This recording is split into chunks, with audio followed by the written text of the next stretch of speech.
Dear community members, Shabbat Shalom. The Mishnah in Pirkei Avot says, every machloket that is not for the sake of a heaven will not last, and every machloket that is for the sake of heaven will last forever.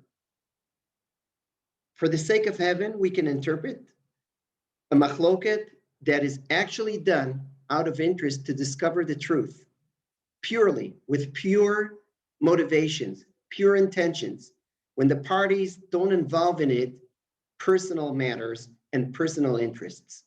So that is a pure machloket, that is l'shem shamayim. However, a machloket that is not l'shem shamayim, that is done out of personal motivations and interests, that will not last.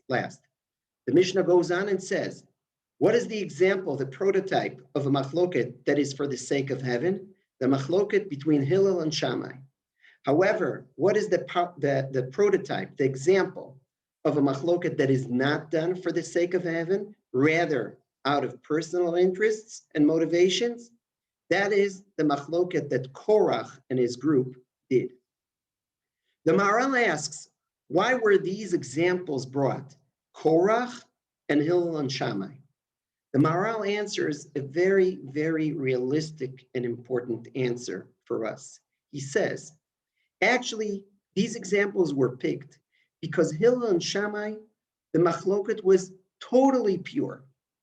0% of personal interests and motivations, only for God's sake, only for the sake of discovering the truth. A pure machloket. However, Korach, there was zero pure motivation there.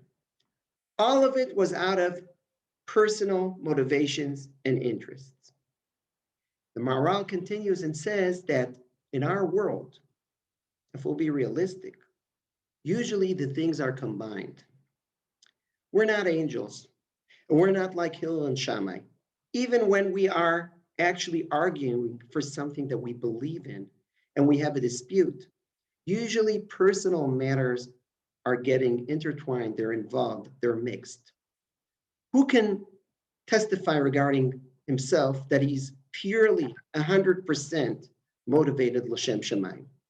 And also on the contrary, many times, even people that are mostly motivated by personal interests, still sometimes some truth is involved in it too. So our task as human beings here that are not in the level of Hillel and Shammai, our task is to try and to strive as much as possible to minimize the element of the personal interest, to minimize this, our seek, our desire for kavod, for being victorious over the other side, to minimize this and to try to enlarge as much as possible the percentage in the machloket that is actually l'shem shamayim, to try as much as we can to purify ourselves that our machlokot will be actually l'shem shamayim, to increase that percentage. Now, if we'll do that, if we'll be successful in that, then we'll merit what's written in the Mishnah, in the beginning of it, that a machloket l'shem shamayim sofa lehitkayem, is eternal. If indeed both sides are mostly purely motivated, then actually there is truth. Elu va'elu divrei Elokim chayim. Both are the words of God. And the truth value of each opinion will come to its place, and we'll be able to integrate the truths that are even in opposing sides. In one context, this applies. In the other context, this applies. And at any rate, ideally, in the world of ideas, we will be able to identify the truth that is in the opinion, even the one that opposes us.